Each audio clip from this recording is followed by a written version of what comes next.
Kompas Malam didukung oleh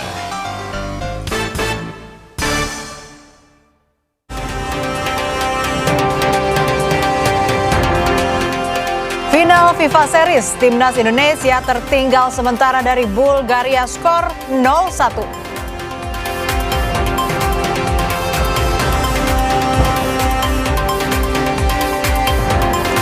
Iran meluncurkan serangan ke-86 menargetkan zona industri di Israel Selatan.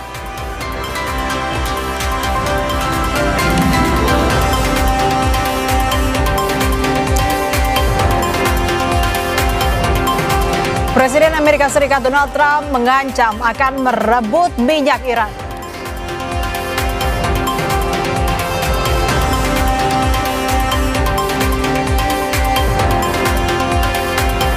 Seorang prajurit TNI yang tergabung dalam pasukan perdamaian PBB UNIFIL di Lebanon gugur akibat serangan Israel.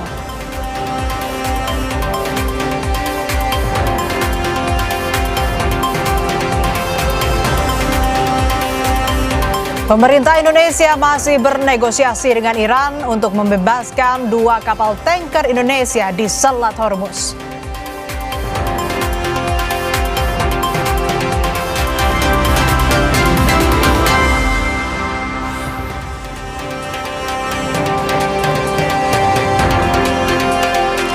Selain 5 informasi utama tadi, Kompas Malam juga akan menghadirkan sejumlah informasi penting dan menarik lainnya hanya untuk Anda bersama dengan saya, Asri Gunawan.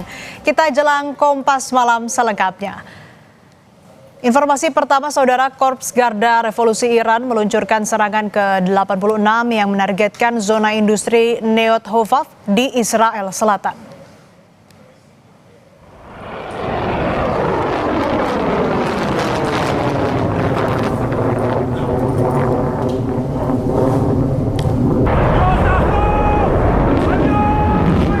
Garda Revolusi Iran menyebut serangan menggunakan rudal balistik berbahan bakar padat dan cair yang diluncurkan Angkatan Udara. Serangan juga menghantam situs militer Israel di Negev, Komando Utara, dan pusat keamanan pemerintah di Yerusalem dan Tel Aviv menggunakan rudal balistik dan amunisi jelajah Iran.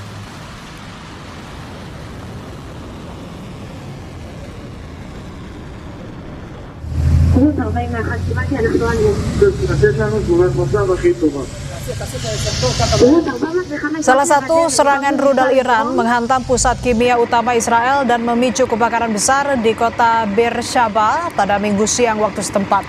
Seluruh pekerja dievakuasi dari sekitar lokasi untuk mencegah risiko kimia.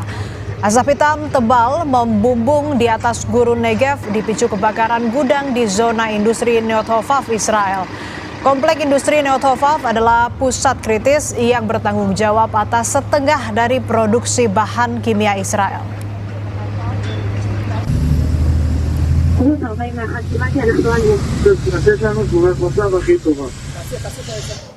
Kebakaran hebat terjadi di kilang minyak terbesar Israel di Haifa usai rudal Iran menghantam wilayah tersebut. Ini adalah serangan lanjutan di kawasan Haifa.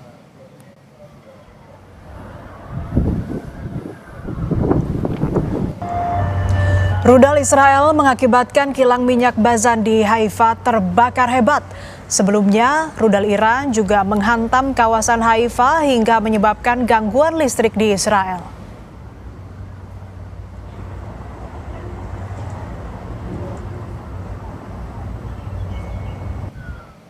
Presiden Amerika Serikat Donald Trump mengancam akan merebut minyak Iran. Trump bilang siap menguasai pusat bahan bakar utama Iran di Pulau Kurd. Ancaman itu mengemuka di tengah rencana Trump melakukan invasi darat ke Iran. Trump optimis mampu merebut Pulau Kurd dan menguasai sumber minyak Iran meski ditentang oleh warga Amerika Serikat. Trump bilang pasukan Amerika Serikat kemungkinan akan berpatroli dalam jangka waktu yang panjang di sekitar Pulau Kurd.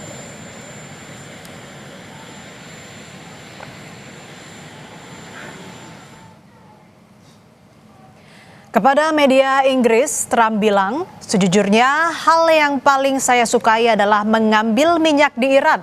Tetapi beberapa orang di Amerika Serikat berkata, mengapa Anda melakukan itu? Mungkin kita mengambil Pulau Kursk, mungkin tidak. Kita punya banyak pilihan.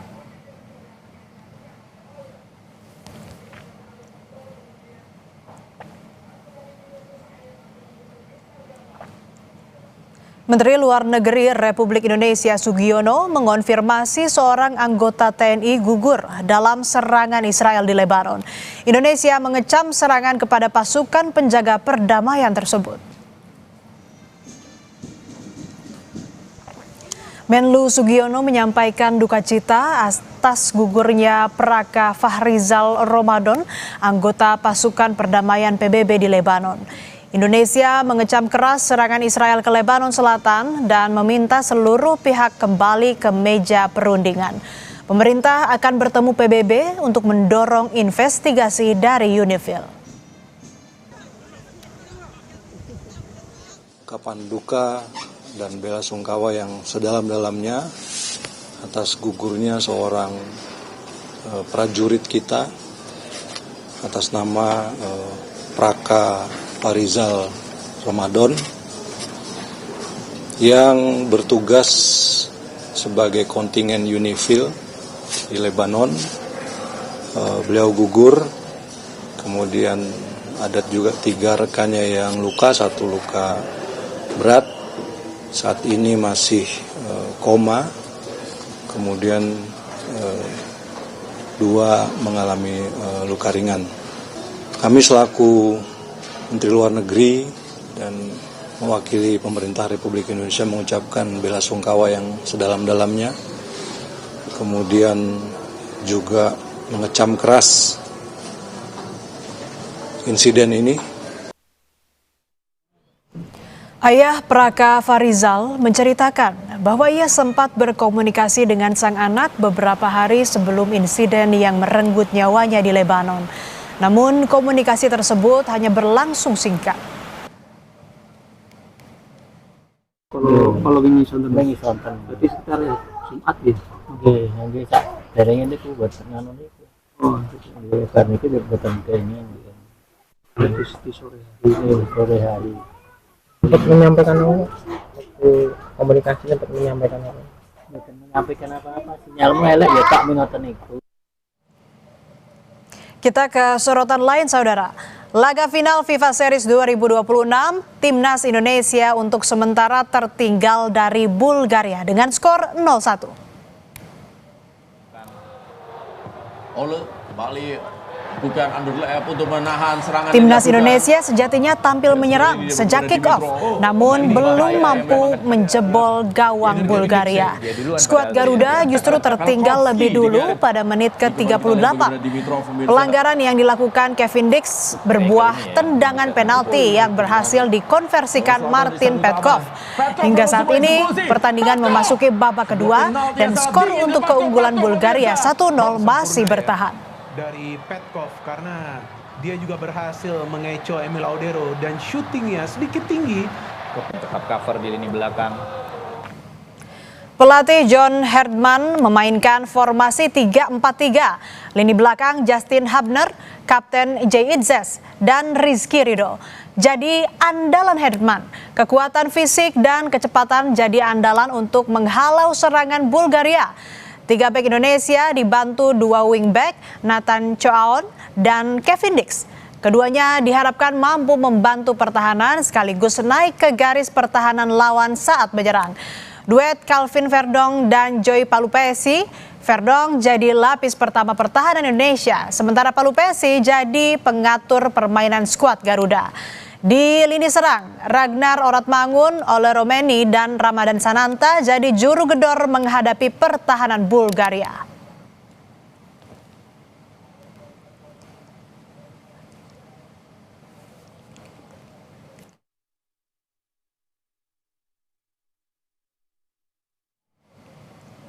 Para penggemar Timnas yang tidak kedapatan tiket masuk Stadion GBK menggelar nonton bareng di Plaza Tenggara GBK menggunakan 2 layar besar yang disediakan penyelenggara.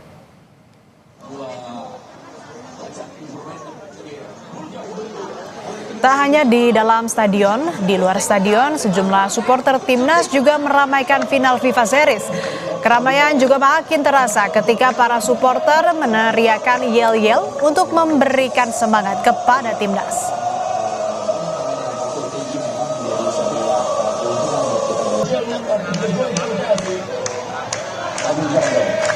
Kita akan bergabung dengan jurnalis Kompas TV Fedriska Ananda dan juru kamera Roy Ilman di Stadion Gelora Bung Karno, Jakarta.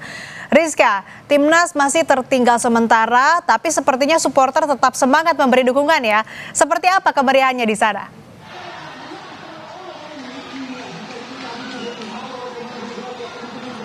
Sangat meriah Asri dan juga saudara, di mana saat ini merupakan momen yang sangat menegangkan bagi supporter timnas, di mana tadi setelah kemudian gawang timnas ini berhasil dibobol oleh Bulgaria 1-0 pada menit 38 hingga babak kedua ini timnas ini terus berusaha untuk menyerang, melakukan serangan ke gawang Bulgaria, di mana tadi beberapa sebetulnya sudah ada umpan-umpan yang bagus dilemparkan oleh para pemain timnas ini tapi belum berhasil untuk membobol gawang dari Bulgaria, di mana kalau misalkan untuk di luar stadion ini sendiri, para supporter timnas ini sangat antusias sekali melihat pertandingan malam ini. Mereka sangat gregetan begitu ya, sangat memberikan semangat begitu kepada timnas. Kemudian ketika ketika timnas ini hampir berhasil membobol gawang Bulgaria, meskipun tadi sudah tertinggal 1-0, namun tampaknya optimisme dari para penggemar timnas ini masih sangat luar biasa. Mereka masih sangat berharap Indonesia berhasil menyamakan kedudukan kemudian ketika sudah dilakukan babak kedua ini. Tadi kalau misalkan di belakang saya ini beberapa dari supporter timnas ini mereka melakukan yel-yel ataupun sorakan-sorakan yang memberikan semangat begitu kepada timnas. Yang mana memang pertandingan saat ini meskipun FIFA Series hanya diikuti oleh 4 negara, namun pertandingan ini sebetulnya penting bagi Indonesia untuk meraih poin ataupun meningkatkan poin mereka ataupun poin timnas di peringkat FIFA 2026, di mana untuk Bulgaria sendiri berada di ranking 85 dan kemudian timnas berada di ranking 121 meskipun jauh jauh peringkat antara Bulgaria dengan Indonesia, namun tampaknya Indonesia tidak gentar begitu untuk melakukan perlawanan ataupun serang-serangan ke gawang dari Bulgaria pada malam hari. Jadi bagaimana kemudian nanti jalannya babak kedua ini, apakah Indonesia berhasil menyamakan kedudukan dan ataupun berbuah kemenangan, kita akan nantikan bersama-sama, Asri. Ya Rizka, di luar yang supporter yang tidak kedapatan tiket juga menggelar nobar begitu ya. Mungkin masih banyak juga supporter timnas di luar sana yang baru mau join ke GBK meskipun memang pertandingan sudah berjalan, sudah memasuki babak kedua. Bisa Anda informasikan di mana titiknya para supporter timnas ini bisa ikut nobar di sana, dan juga mungkin bisa Anda ceritakan keunikan atau kehebohan lain yang ada di sana dari supporter timnas Indonesia?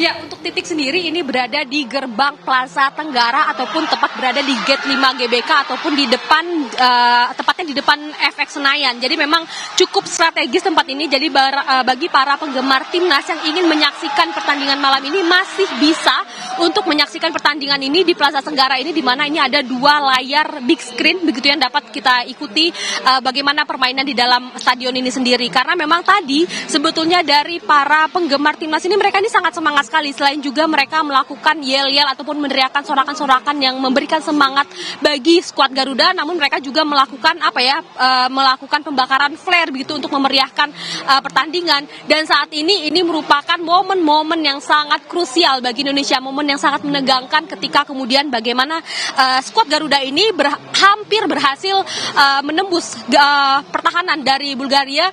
Mereka sangat bersorak-sorak dan juga sangat antusias begitu, Asri. Jadi mereka tampaknya sangat menantikan hasil dari pertandingan malam ini. Baik, semoga di sisa-sisa waktu timnas Indonesia bisa menampilkan performa terbaiknya. Terima kasih laporan lengkap Anda jurnalis Kompas TV Fedriska Ananda dan juru kamera Roy Ilman. Presiden Amerika Serikat Donald Trump mengklaim banyak target penting di Iran dihancurkan Amerika Serikat Israel. Trump yakin segera terjadi perubahan rezim di Iran. Selengkapnya usai jeda di Kompas Malam.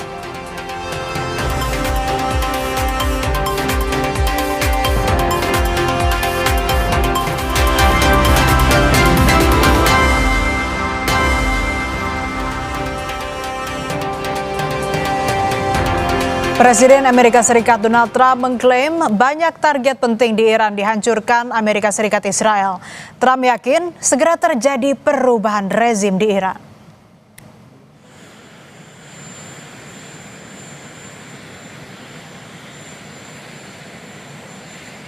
Trump menambahkan, pemimpin tertinggi Iran yang baru, Ayatollah Mojtaba Khamenei, mungkin masih hidup tetapi terluka parah. Trump juga bilang, Iran telah setuju untuk mengizinkan 20 kapal pengangkut minyak melewati Selat Hormuz mulai Senin pagi dan berlanjut selama beberapa hari ke depan.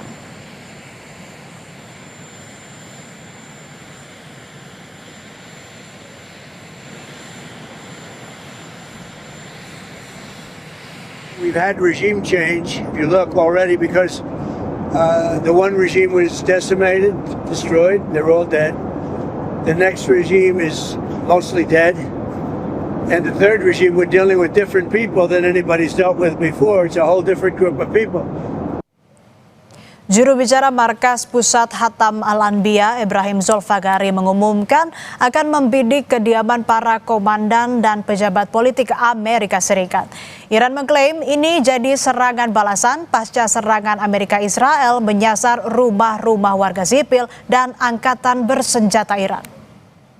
توجه به شرارت‌ها و اقدامات تروریستی دشمنان آمریکایی صهیونیستی و هدف قرار دادن منازل مسکونی مردم ایران در شهرهای مختلف، نیروهای مسلح جمهوری اسلامی ایران در اقدامی تلافی جویانه محل سکونت فرماندهان و مسئولان سیاسی آمریکا و رژیم صهیونیستی در منطقه و سرزمین‌های اشغالی را هدف قرار خواهند داد. Iran tantang balik Amerika Serikat merespons rencana serangan darat Amerika Serikat. Juru bicara Komando Gabungan Iran sudah pasang ancang-ancang jika Amerika Serikat melakukan serangan darat. Dalam pernyataannya, Letnan Kolonel Ibrahim Zulfagari mengatakan pasukan Iran siap menghadapi serangan darat Amerika Serikat. Ia menambahkan serangan Amerika Serikat tidak akan menghasilkan apa-apa.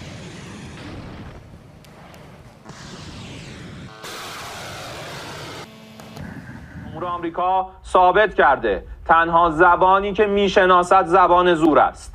در مقابل تهدیدهای اخیر ترامپ مبنی بر عملیات زمینی یا اشغال هر نقطه‌ای از سرزمین‌های ایران که البته آرزویی بیش نیست اعلام می‌داریم رزمندگان اسلام مدت هاست در انتظار چنین اقداماتی به سر میبرند تا ثابت نمایند که تجاوز و اشغال نتیجه‌ای جز اسارت تحقیرآمیز.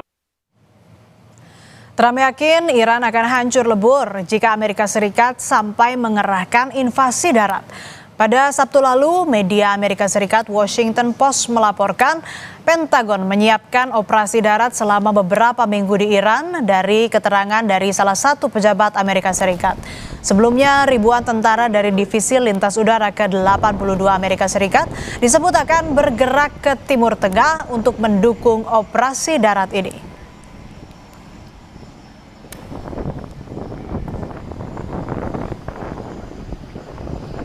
Circumstances where you'd send in ground troops. How are you thinking about that? I don't even want to talk about it now. I mean, that's, I don't think it's an appropriate question. You know, I'm not going to answer it. Could there be? Possibly, for very good reason. Have to be very good reason. And I would say if we ever did that, they would be so decimated that they wouldn't be able to fight at the ground level. Are you thinking about the oil facility? Menurut situs Global Firepower, Amerika Serikat menduduki peringkat pertama sebagai negara dengan kekuatan militer terbesar dunia per Januari 2026. Amerika Serikat diperkirakan memiliki total 2,1 juta personel militer. Dari jumlah ini, 1,3 juta personel aktif dan 799.500 personel cadangan. Angkatan Darat Amerika Serikat tercatat punya 1.174.890 personel. Selain itu, Angkatan Darat Amerika Serikat juga memiliki 4.666 tank, 409.660 kendaraan tempur, rudal, dan senjata artileri dengan total 5.130.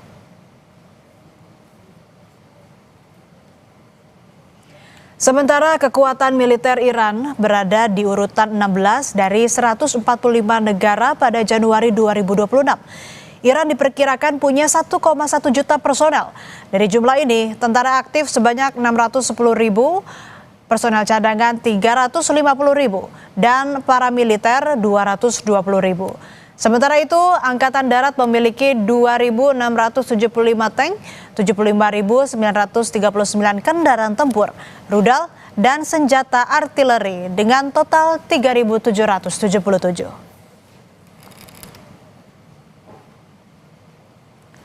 Sejumlah persiapan diklaim terus dilakukan Trump untuk melancarkan invasi darat ke Iran.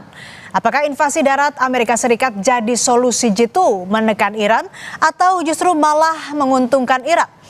Kita akan bahas bersama pengamat militer yang juga Head of Center for Intermestic and Diplomatic, Anton Ali Abbas, yang tersambung dalam saluran Zoom saat ini. Selamat malam Pak Anton, apa kabar? Baik Mbak Asri, apa kabar Mbak Asri? Kabar baik. Pak Anton, apa yang akan terjadi jika memang Amerika Serikat betul-betul melancarkan serangan darat ke Iran? Ya, pertama sih saya ingin menyoroti bahwa beberapa jam terakhir itu Kemenlu Amerika Serikat itu sudah menyampaikan ada 4 strategic objektif dari operasi militer yang dilakukan mereka kepada Iran. Yang pertama adalah menghancurkan kemampuan Angkatan Udara, menghancurkan kemampuan Angkatan Laut, lalu kemudian menghancurkan kemampuan mereka untuk menggunakan misal, dan terakhir adalah menghancurkan pabrikannya mereka. Itu yang mereka bilang mereka untuk coba jawab. Itu satu. Kedua, kalau misalnya tadi ada angka-angka yang coba dibandingkan, walaupun bagi saya itu bisa potensi misleading gitu ya. Di atas kertas memang Amerika jauh unggul dibanding Iran. Bahkan beberapa kali misalnya pemimpin mereka, Presiden Trump, itu menyampaikan bahwa mereka telah berhasil 80%, 90% melumpuhkan Iran. Pertanyaannya kan sampai hari ini Iran masih tetap bisa melakukan serangan balasan ke titik-titik tertentu strategis. Bahkan terakhir pekan lalu misalnya mereka menyerang ke Arab Saudi, ada pesawat untuk yang sifatnya strategis untuk kemudian melakukan penyerangan gitu ya. Ini untuk pemantauan gitu. Itu hancur gitu ya. Belum lagi kemampuan mereka untuk bertahan gitu ya. Jadi ada banyak aset yang kemudian sudah mulai menurun kemampuan dari Amerika Serikat. Jadi kalau misalnya atas kertas menang gitu. Apalagi kalau misalnya strategik ketika mereka ingin melakukan operasi darat, apa yang ingin menjadi target? Apakah ini ngomong tentang perebutan dari Selat Hormuz kah? Lalu misalnya untuk menguasai beberapa infrastruktur vital kah? Atau lalu misalnya mereka menguasai Kart Island gitu. Mungkin kesuksesan itu ada gitu ya. Tapi kan pertanyaannya adalah apakah mereka mampu kemudian untuk mempertahankan kesuksesan itu? Itu yang akan menjadi pertanyaan. Kalau tadi angka yang disebutkan, kita juga bisa membanding-bandingkan dengan operasi yang pernah Amerika lakukan waktu Perang Vietnam. Luas Vietnam Selatan kala itu cuma 1/10 dari Iran yang ada saat ini. Berapa banyak pasukan yang terjunkan? Lebih dari 530.000. Berapa yang menjadi korban? Lebih dari 10%. Gitu ya. Dan perangnya berapa lama? 8 tahun. Jadi ketika mereka coba ini hanya beberapa minggu, ya kita bisa lihat apakah mereka tetap kesuksesan untuk mendapatkan tadi titik strategis, mungkin saja bisa. Tapi bagaimana mempertahankannya itu adalah soal lain. Karena pertanyaannya, kita bicara tadi, Anda membandingkan ini ada yang besar dan ada yang kecil. Perangnya kemudian tidak hanya sekedar suksesnya itu. Kesuksesan dari yang kecil, dalam hal ini Iran, itu adalah seberapa lama dia mampu bertahan melakukan penyerangan. Itu adalah salah satu bentuk kesuksesan. Oke.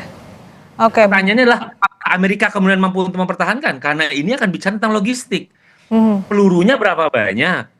Lalu kemudian dukungan medis, dukungan fuel, gitu, bangun basis dan lain-lain, itu juga butuh pemikiran sendiri gitu. Jadi Vietnam saja yang 10%, kalau misal luas wilayahnya dari Iran itu 500.000, ini cuma 20.000, dan mereka mencoba mengklaim dalam beberapa minggu, saya sih nggak yakin kemudian mereka akan mudah gitu. Jadi bagi saya ini mungkin adalah cara Trump untuk menggertak, kemudian dia masih pusing bagaimana kemudian memaksa Iran untuk menyerah gitu ya. Dia terus memaksa Iran untuk menyerah sehingga mukanya bisa diselamatkan. Gitu ya. Arogan ini Oke. bisa diselamatkan. Problemnya kan Iran sampai saat ini masih melakukan serangan, bahkan kemudian Houthi ikut melakukan serangan. Jadi pertanyaannya adalah bisa kita balik, apakah kemudian Amerika dan sekutunya kemudian sanggup untuk kemudian menghadapi beberapa medan laga sekaligus. Mereka menyerang ke Iran, iya, tapi kemudian ada beberapa titik yang melakukan serangan kepada Israel dan Oke. serangan kepada beberapa negara. Apakah mereka sanggup untuk melakukan itu? Gitu. Oke. Itu yang akan kemudian ketika kita lihat bahwa perang ini, kemudian kita tidak mudah untuk melihat bahwa ini adalah sukses atau tidak sukses. Bahkan cenderungnya adalah ini akan selalu bereskalasi dan menjadi sulit untuk kita menemukan titik reverse-nya, titik baliknya.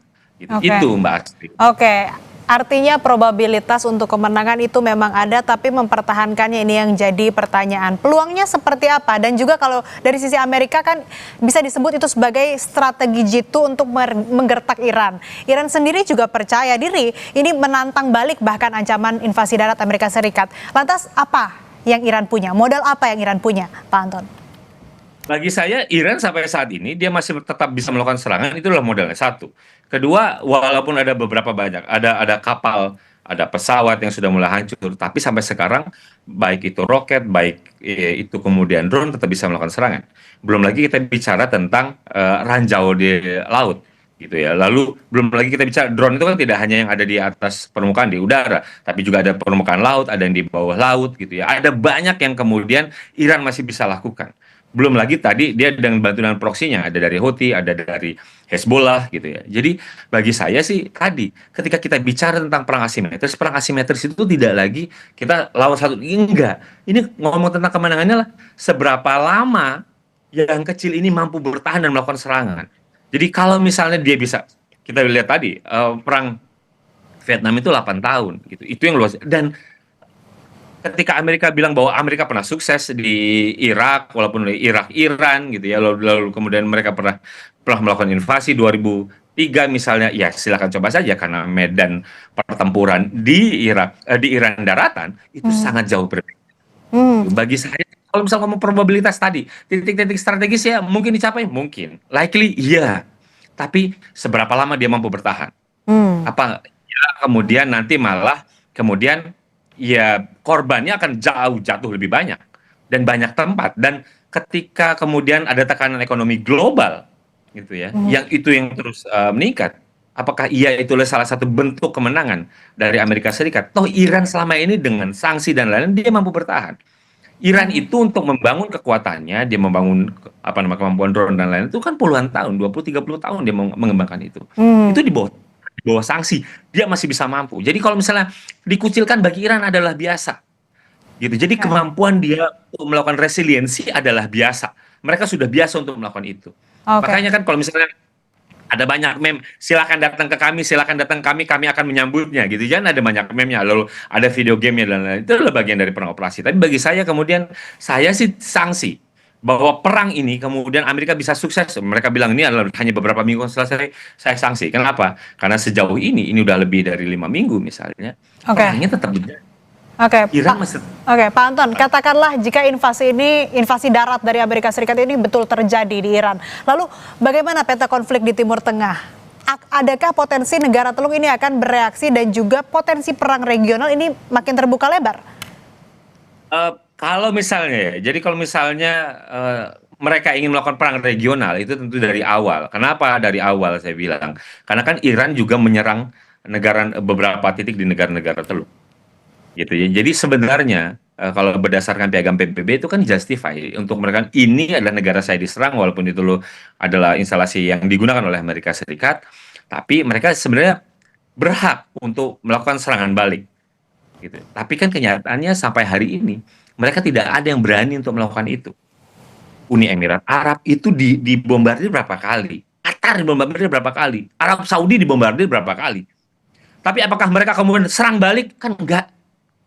Gitu ya. Jadi bagi saya sih ya bahwa ketegangan regional dan mereka sungguh jelas berhitung, apalagi kemudian Houthi kalau dia kemudian bisa menutup selat yang ada di Laut Merah, tentu itu akan menambah tekanan di negara-negara teluk.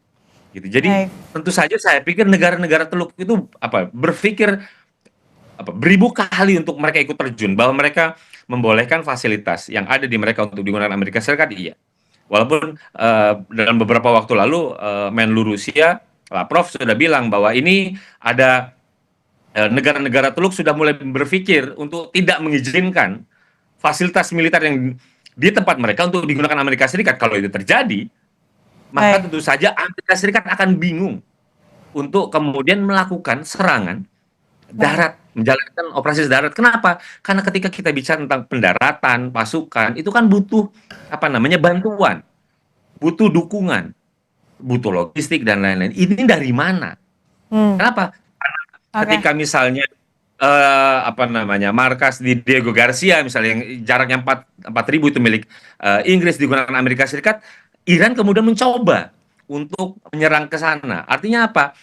Iran ini juga lagi nggak main-main untuk melakukan itu. Iran juga masih banyak stoknya. Kalau misalnya negara tutup kayak ini kan kita cuma meraba-raba, oh mungkin dia stoknya segini, berapa ribu. Tapi jangan. Baik Pak. Tahanan regionalnya juga terus menurun karena menghadapi serangan udara dari Iran. Baik itu lewat misal maupun lewat drone, Mbak Asri. Oke, artinya invasi darat jika benar-benar dilakukan Amerika Serikat tentunya ini akan menambah atau membuat konflik di Timur Tengah makin meradang. Tapi kalau soal siapa yang bertahan, siapa yang menang, ataupun juga bagaimana mempertahankan kemenangan, ini juga yang memang masih belum jelas atau ada banyak sekali probabilitas yang mungkin terjadi. Terima kasih Pak Anton Ali Abbas telah bergabung dan berbagi pandangan Anda bersama kami di Kompas Malam. Sehat selalu. Saudara, Iran meluncurkan serangan ke-86 menargetkan zona industri di Israel Selatan. Selengkapnya usai jeda di Kompas Malam.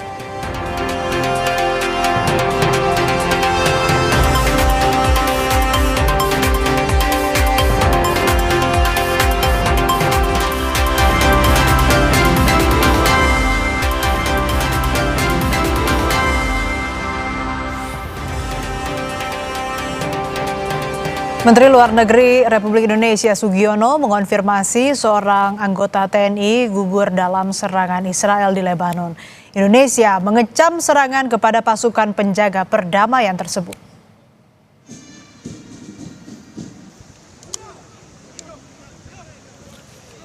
Menlu Sugiono menyampaikan duka cita atas gugurnya Praka Fahrizal Ramadan, anggota pasukan perdamaian PBB di Lebanon.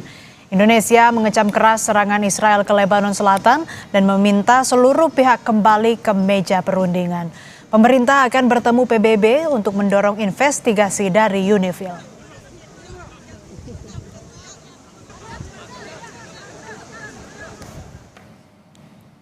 Mewakili pemerintah Iran, Kedutaan Besar Republik Islam Iran melalui media sosial Instagram, Iran in Indonesia menyampaikan bela sungkawa yang mendalam kepada pemerintah dan rakyat Indonesia atas wafatnya seorang penjaga perdamaian Indonesia yang bertugas di bawah UNIFIL. Menargetkan penjaga perdamaian merupakan pelanggaran serius terhadap hukum internasional dan tidak boleh dibiarkan tanpa hukuman.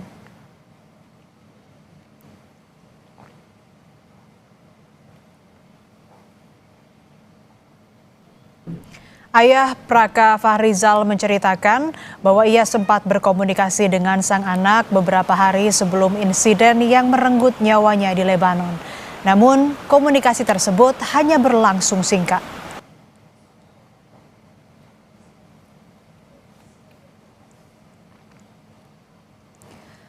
Korps Garda Revolusi Iran meluncurkan serangan ke-86 yang menargetkan zona industri Neot Hofaf di Israel Selatan.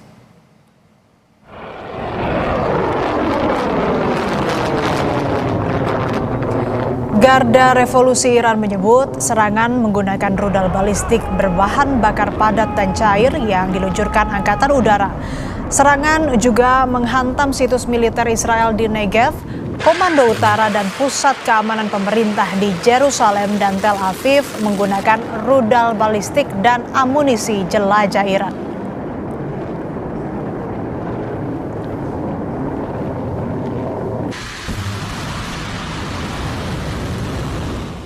Iran tantang balik Amerika Serikat merespons rencana serangan darat Amerika Serikat. Juru bicara Komando Gabungan Iran sudah pasang ancang-ancang jika Amerika Serikat melakukan serangan darat. Dalam pernyataannya, Letnan Kolonel Ibrahim Zolfagari mengatakan pasukan Iran siap menghadapi serangan darat Amerika Serikat. Ia menambahkan serangan Amerika Serikat tidak akan menghasilkan apa-apa. رئیس جمهور آمریکا ثابت کرده تنها زبانی که میشناسد زبان زور است. در مقابل تهدیدهای اخیر ترامپ مبنی بر عملیات زمینی یا اشغال هر نقطه‌ای از سرزمین‌های ایران که البته آرزویی بیش نیست اعلام می‌داریم رزمندگان اسلام مدت هاست در انتظار چنین اقداماتی به سر میبرند تا ثابت نمایند که تجاوز و اشغال نتیجه‌ای جز اسارت تحقیرآمیز. Trump yakin Iran akan hancur lebur jika Amerika Serikat sampai mengerahkan invasi darat. Pada Sabtu lalu, media Amerika Serikat Washington Post melaporkan Pentagon menyiapkan operasi darat selama beberapa minggu di Iran dari keterangan dari salah satu pejabat Amerika Serikat. Sebelumnya, ribuan tentara dari Divisi Lintas Udara ke-82 Amerika Serikat disebut akan bergerak ke Timur Tengah untuk mendukung operasi darat ini. What are the circumstances where you send in ground troops? How are you thinking about that? I don't even want to talk about it now. I mean, I don't think it's an appropriate question. You know, I'm not going to answer it. Could there be? Possibly, for very good reason. Have to be very good reason. And I would say if we ever did that, they would be so decimated that they wouldn't be able to fight at the ground level. What are you thinking about the oil facility? Menurut situs Global Firepower, Amerika Serikat menduduki peringkat pertama sebagai negara dengan kekuatan militer terbesar dunia per Januari 2026. Amerika Serikat diperkirakan memiliki total 2,1 juta personel militer. Dari jumlah ini, 1,3 juta personel aktif dan 799.500 personel cadangan. Angkatan Darat Amerika Serikat tercatat punya 1.174.890 personel. Selain itu, Angkatan Darat Amerika Serikat juga memiliki 4.666 tank, 409.660 kendaraan tempur, rudal, dan senjata artileri dengan total 5.130. Sementara kekuatan militer Iran berada di urutan 16 dari 145 negara pada Januari 2026. Iran diperkirakan punya 1,1 juta personel. Dari jumlah ini, tentara aktif sebanyak 610.000, personel cadangan 350.000, dan paramiliter 220.000. Sementara itu, Angkatan Darat memiliki 2.675 tank, 75.939 kendaraan tempur, rudal, dan senjata artileri dengan total 3.777.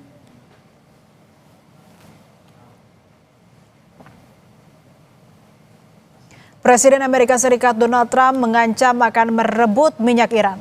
Trump bilang siap menguasai pusat bahan bakar utama Iran di Pulau Khark.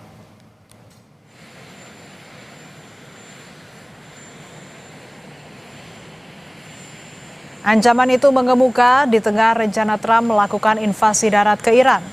Trump optimis merebut Pulau Khark dan menguasai nyawa energi Iran.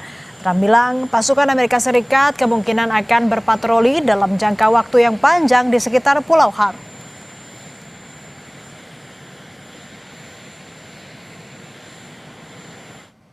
Kepada media Inggris, Trump bilang, sejujurnya hal yang paling saya sukai adalah mengambil minyak di Iran.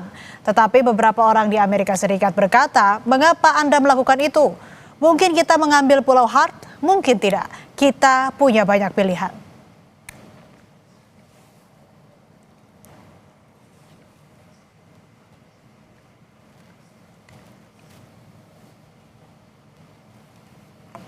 Saudara, timnas Indonesia kalah dari Bulgaria dengan skor 0-1 pada final FIFA Series di Gelora Bung Karno.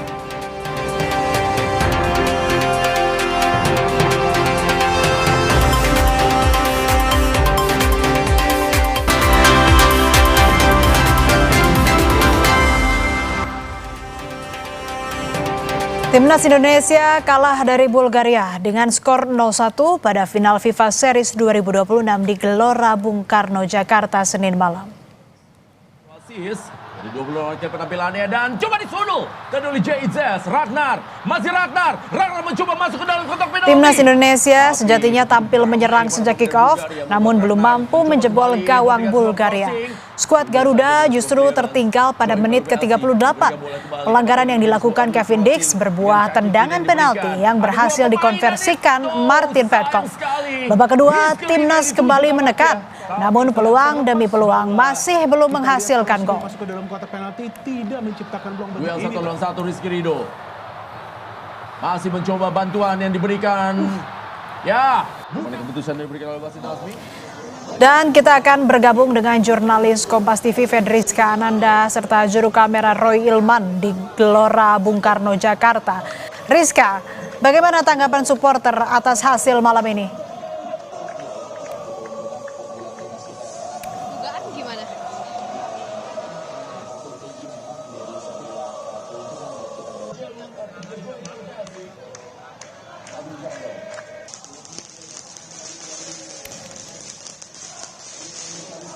Timnas Indonesia, saudara, kalah dari Bulgaria dengan kekalahan 1-0. dengan skor 0-1 pada final FIFA Series di Gelora Bung Karno pada Senin malam. Kita akan coba kembali hubungi jurnalis Kompas TV Fedriska Ananda dan juru kamera Roy Ilman di Stadion Gelora Bung Karno, Jakarta. Rizka, sudah bisa dengar suara saya dengan jelas?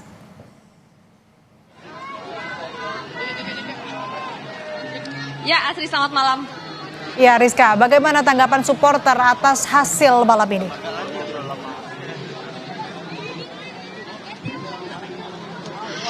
Ya, Asri, sayang sekali memang pada malam hari ini pada pertandingan Indonesia melawan Bulgaria ini berakhir dengan kekalahan 1-0.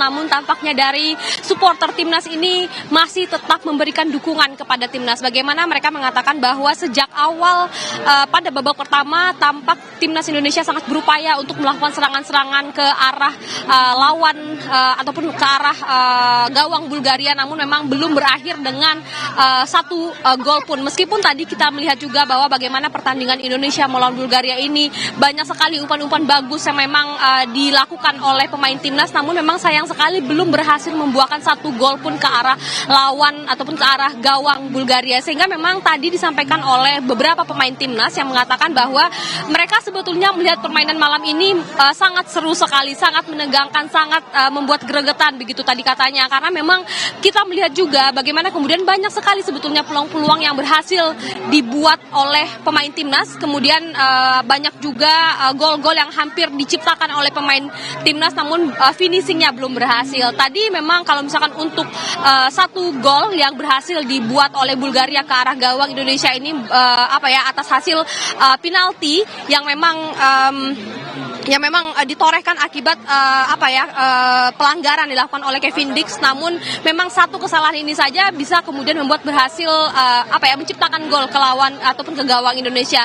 Kalau kita lihat juga pertandingan pada malam hari ini, selain juga Indonesia bertahan agar tidak terjadi kembali kebobolan, namun Indonesia juga melakukan banyak perlawanan-perlawanan, serangan-serangan yang memang strategis yang dilakukan ke arah gawang Bulgaria. Namun memang sayang sekali pada pertandingan malam hari ini Indonesia harus kalah 1-0.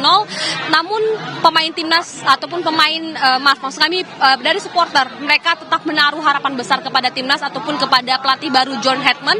Tadi dikatakan bahwa ini baru pertandingan kedua sejak John Hedman ini debut di pertandingan ataupun FIFA Series 2026. Jadi memang harapannya ke depan ini Indonesia dapat lebih bagus lagi. Tadi disampaikan oleh pemain Timnas ataupun dari supporter demikian. Baik, pertahanan yang dilakukan Timnas Indonesia cukup kuat dan kita perlu apresiasi perjuangan yang juga sudah dilakukan oleh Timnas Indonesia di laga FIFA Series melawan Bulgaria malam ini. Terima kasih.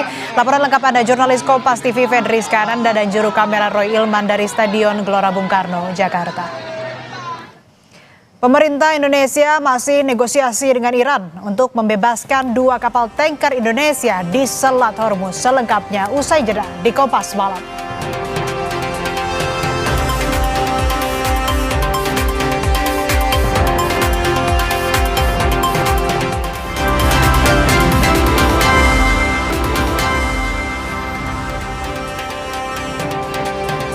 Pemerintah masih melakukan negosiasi dengan Iran terkait pelintasan 2 kapal tanker Indonesia di Selat Hormuz.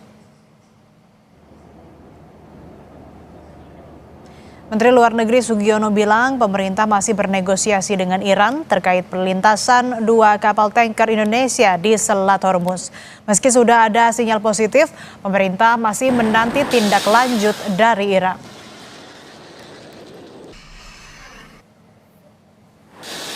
Sinyal positif. Terkait kapal kita bisa lewat Selat Hormuz itu udah. Ini masih dibicarakan, masih dinegosiasi. Tapi udah dapat sinyal positif sejauh ini. Yang Negosiasi sebelumnya. ada sinyal positif ya. Tapi kita lihat nanti eksekusinya seperti apa. Menteri ESDM Bahlil Lahadalia tekankan stok BBM dalam negeri masih stabil. Terkait untuk harga BBM subsidi, Bahlil pastikan Presiden akan membuat keputusan dengan mempertimbangkan situasi rakyat. Harga sekarang sudah mencapai $115. Di dalam negeri masih stabil. Insya Allah atas arahan Bapak Presiden untuk BBM subsidi sampai dengan sekarang saya pikir Bapak Presiden punya hati lah untuk memperhatikan rakyat kecil.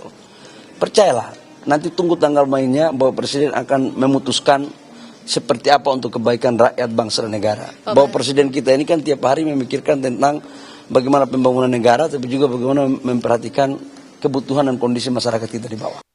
Korps Garda Revolusi Iran meluncurkan serangan ke-86 yang menargetkan zona industri Neot Hofaf di Israel Selatan.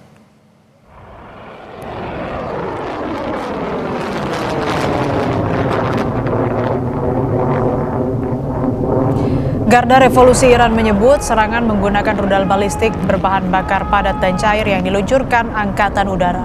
Serangan juga menghantam situs militer Israel di Negev, Komando Utara, dan pusat keamanan pemerintah di Yerusalem dan Tel Aviv menggunakan rudal balistik dan amunisi jelajah Iran.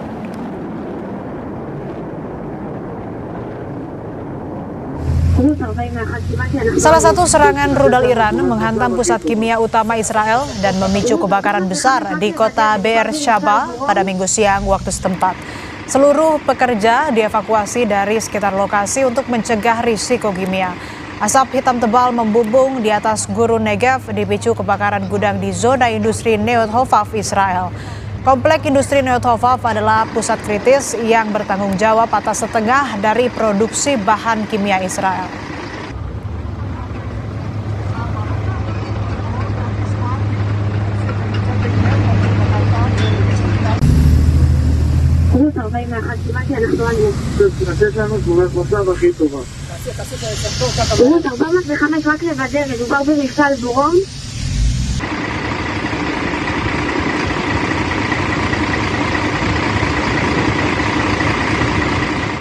Informasi tadi sekaligus menutup jumpa kita di Kompas Malam hari ini. Perbarui terus informasi Anda di Kompas TV dengan 3 botol air mineral 700 ml yang setara dengan 2 liter air untuk 1 hari penuh kesejukan. Saya Asri Gunawan. Terima kasih. Sampai jumpa.